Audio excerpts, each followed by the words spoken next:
Yo, what it do? I cook your fucking ass real quick. Cook you, dunk on you like Kobe Bryant. Shout out to Kobe Bryant. This is some bars I was spitting. You know what I'm saying? Just a little some that I was kicking in. I was bored. I'm the human torch. I cook your fucking ass real quick. Cook you, dunk on you like Kobe Bryant. Kwame Brown, I'm the giant. Come around, you thought I was a bust. Hell nah, fuck you niggas. I told tag you niggas. I bust my gun though and show you bitch niggas. All right. Shout out to Kwame Brown. As y'all see the title of this damn video. Oh, my lord. My. Today is, today is Sunday. Yes. Happy fucking Memorial Day weekend. You know what I'm saying? But the nigga, Stephen A. Smith, looked like a complete douchebag. Once again, it's been proven that the media and Stephen A. Smith is garbage. I actually did a video 4 years ago, and it's still on my YouTube page. It's funny as fuck. But yeah, after we lost to Green Bay 4 years ago, of course I'm a Cowboys fan. It's fucking Dallas Cowboys locker room hell. And I know some of y'all on here might be Cowboys fans just because I'm on this channel doing the live stream. But anyhow, this is an excerpt from that video. Stephen A. Smith, if you're watching this video, fuck you too, bitch. And that's that sound bite from that video. Fuck Stephen A. He's a bitch. Stephen A., you are a fucking asshole. You're a fucking asshole. You know it. Now the world even knows it. And it's highlighted as hell now. It's like fucking what was that damn Kanye West song, Flashing Lights? Yes, you got flashing lights all around your shit right now, Stephen A. Your shit looking hot as a motherfucker. And we I watch Willie D's channel, and Willie D talk about coonage, you know what I'm saying, like, amongst some of these entertainers, athletes, and whomever else is out there faking like they down with the cause, but they really not. The Uncle Tom ass motherfuckers. The motherfuckers that take massa and do whatever massa say, or Zaddy, or when whomever the fuck, you know what I'm saying? So yeah.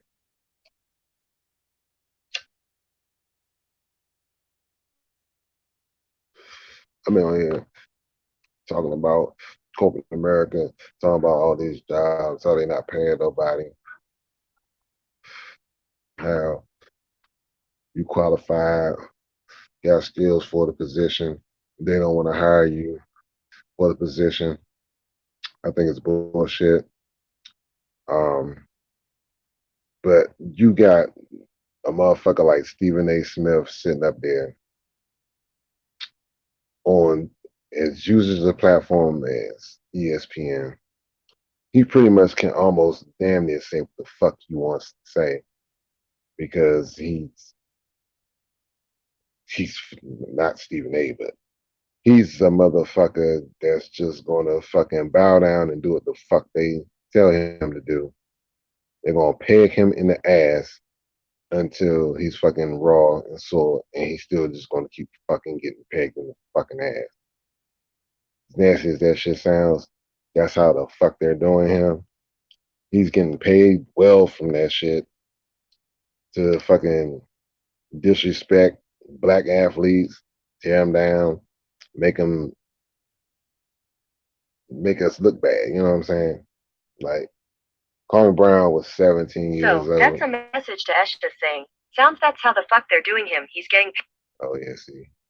Um, so Kwame 17. Like I was saying in I think the first video I made, that I used to work at the Verizon Center with Kwame Brown when Kwame was a rookie. And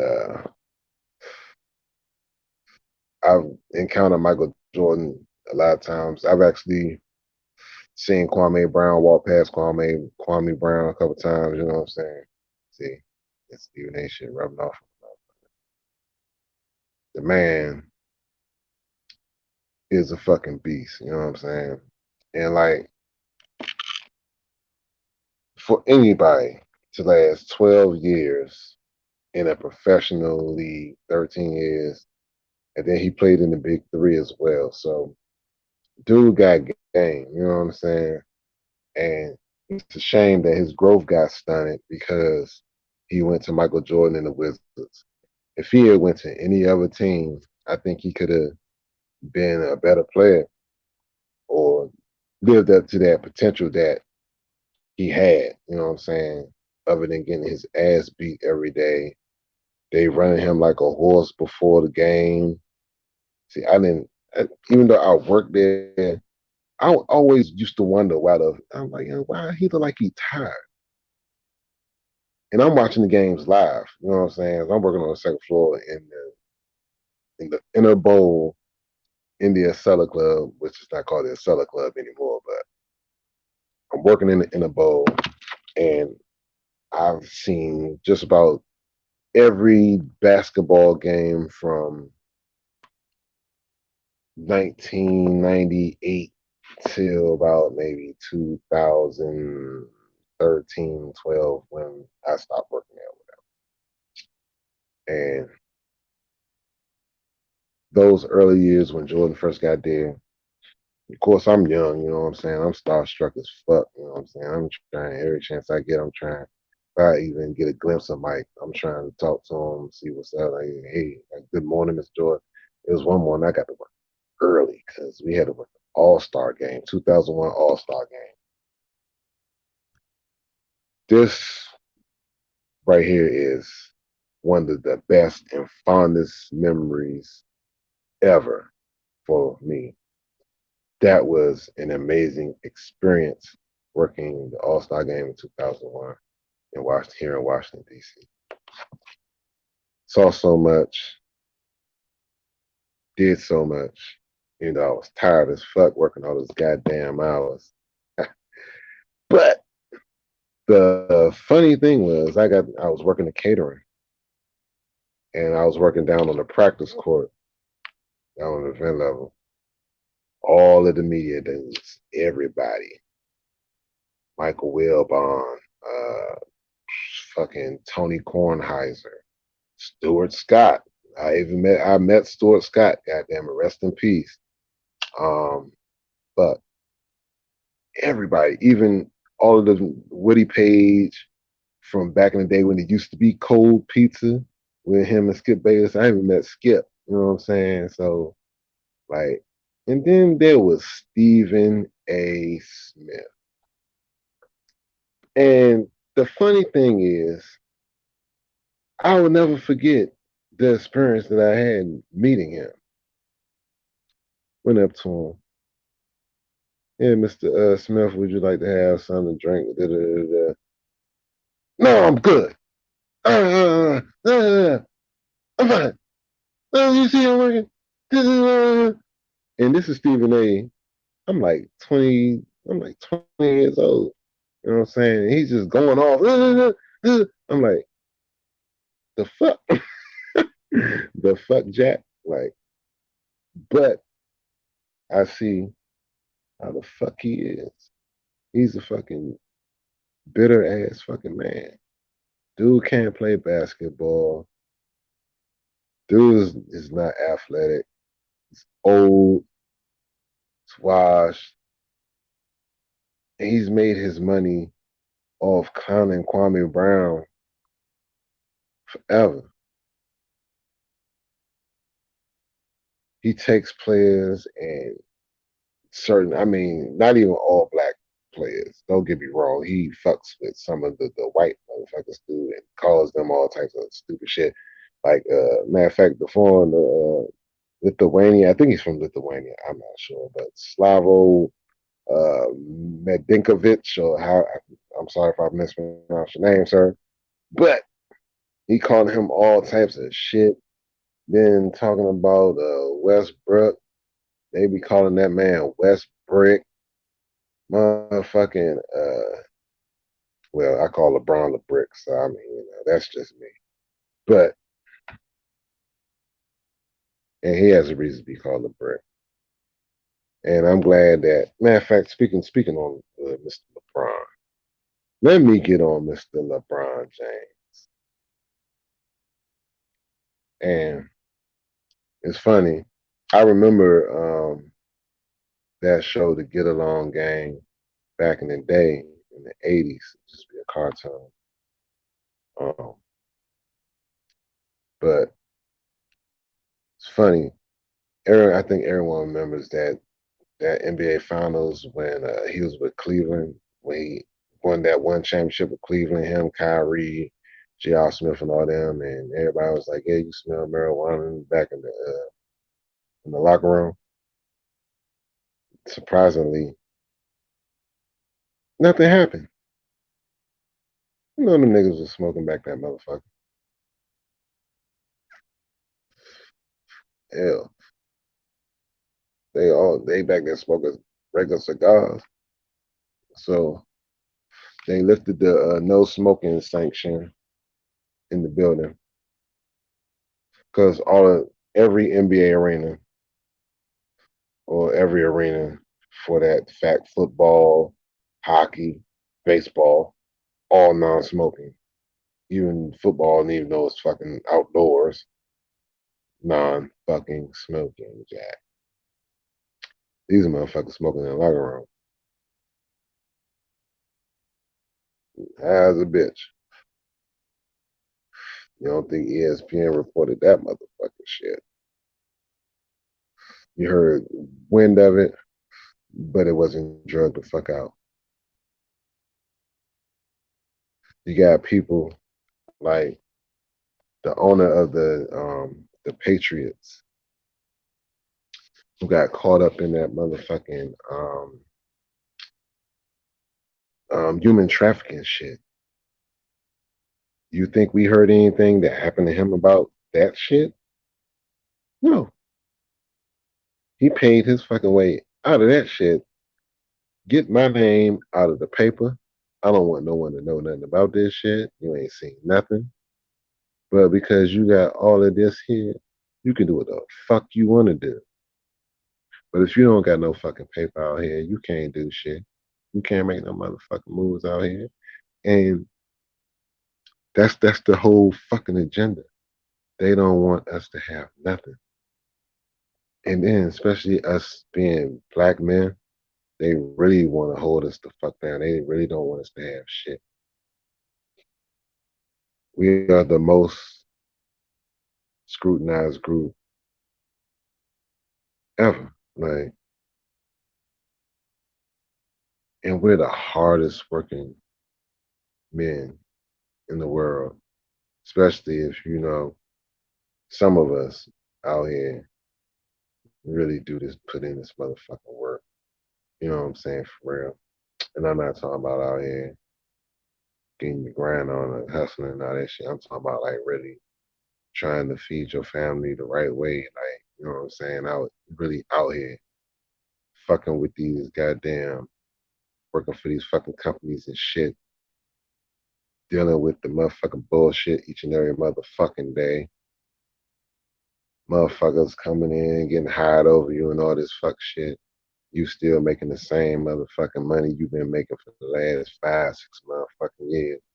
You go ask for a raise, these motherfuckers look at you like you goddamn boo boo the food, like you ain't supposed to be like, I need some more money. I come to work every day on time. I do my job to the best of my goddamn ability. All of this shit. I'm overqualified for this motherfucking position. Move me up, do something. And these motherfuckers still like, Nah, Jack, you good where you at. Stay right where you at. Ain't nobody can try to keep dealing with that.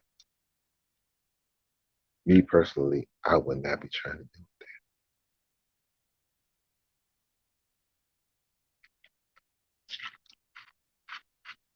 that. But getting back on Kwame, I've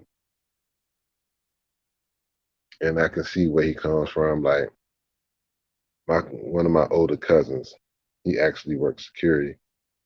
He came and he worked with us in the restaurant as well.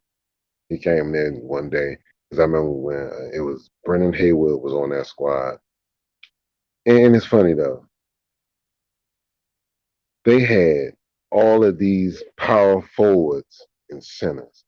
They had not only did they had Kwame on the team, they had Jahidi White, they had Eton Thomas, they had Popeye Jones, and they had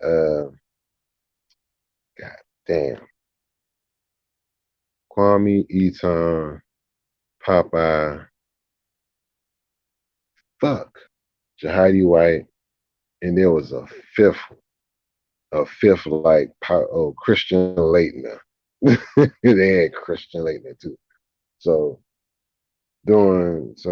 what was understood was Doug Collins and Eton was telling the story. He was like, Doug Collins was old. Of course, we know Doug Collins came from the old school, whatever. You know what I'm saying? And the only thing they was trying to do was hype Michael Jordan.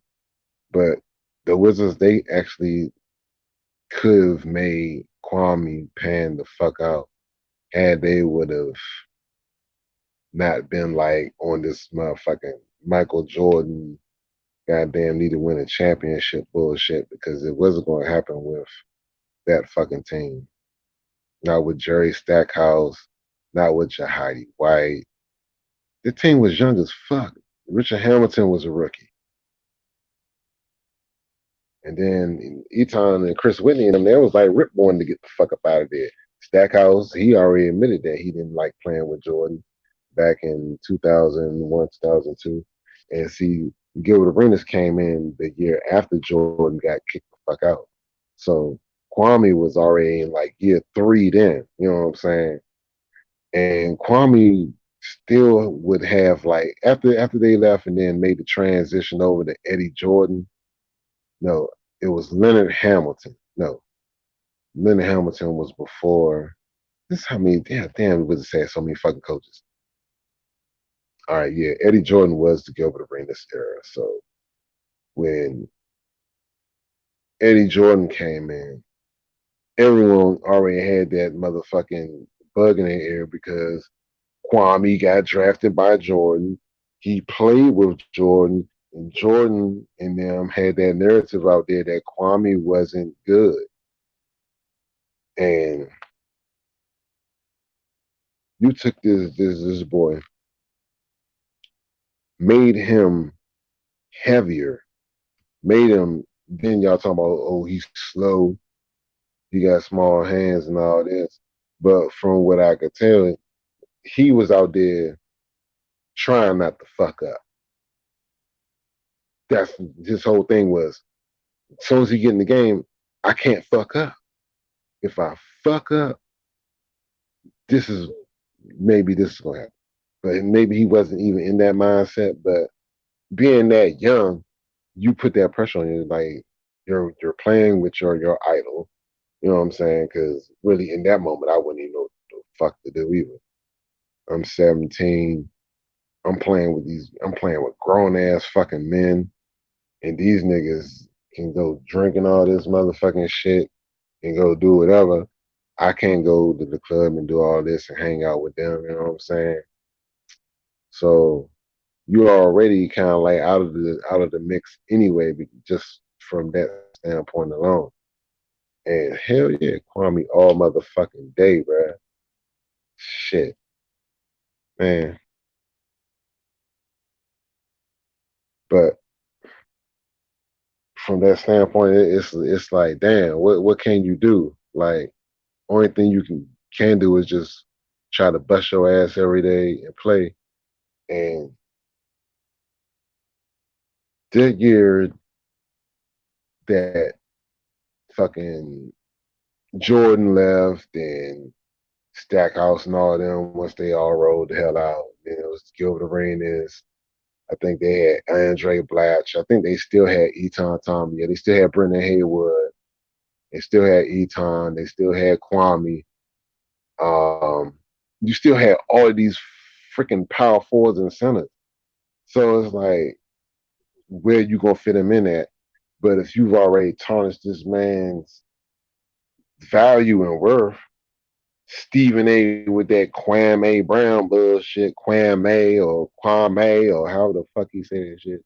But with all of that dumbass shit, you fucking up this man money.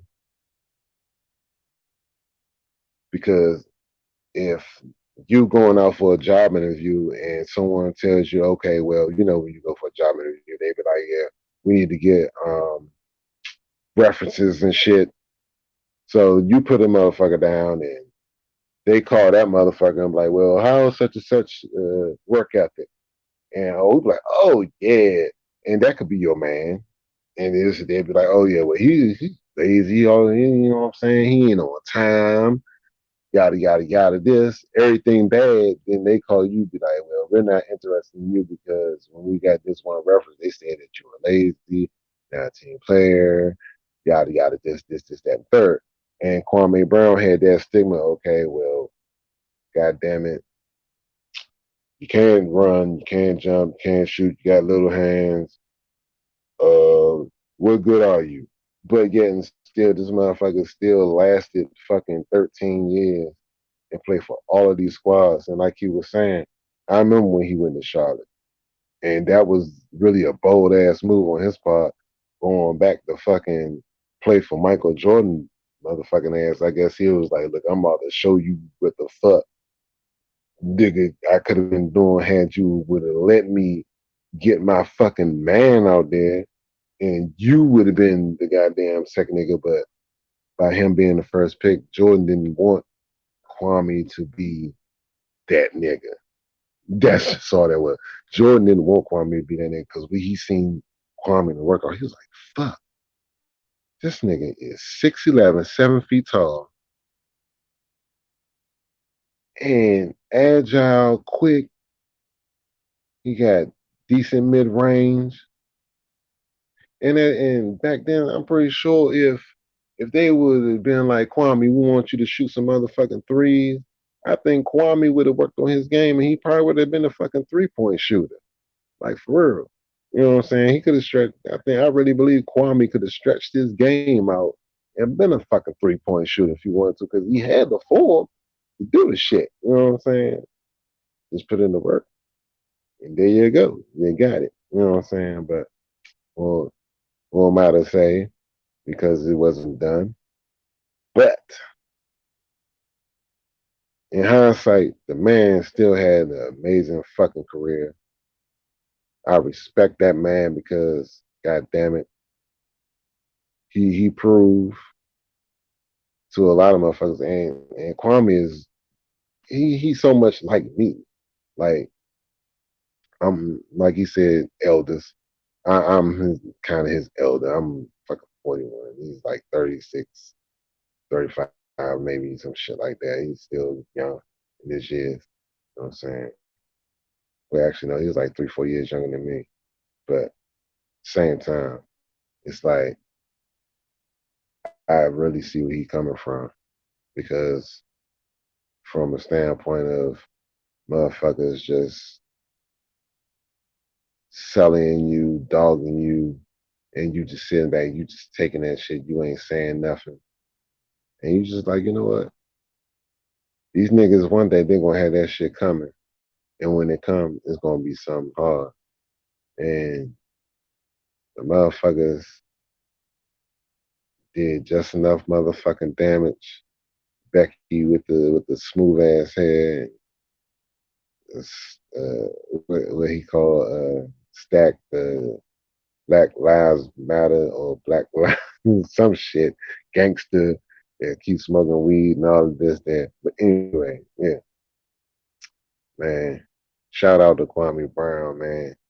You for real, you could have been a fucking goat, my nigga. Like for real, he could have been one of the greatest power forwards ever had they would have fucking used him right and let the boy play, let him learn, and not fucking treat him like rubbish. You know what I'm saying?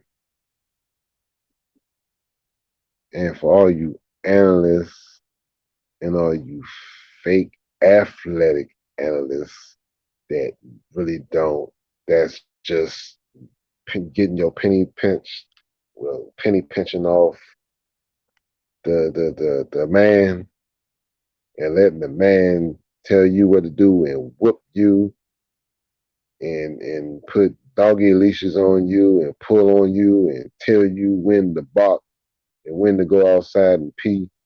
Or better example, like I know a lot of y'all seen Four Brothers, like the dude and like the dude that told him and his wife to eat the damn pasta off the floor. And they went and ate the damn food off the floor. That's Stephen A. and Becky with the good hair and all them motherfuckers. Go fetch that. Go fetch that. Go get it. Get that food. I bet they gonna run and go get that motherfucker. They some goddamn hoes. Coons.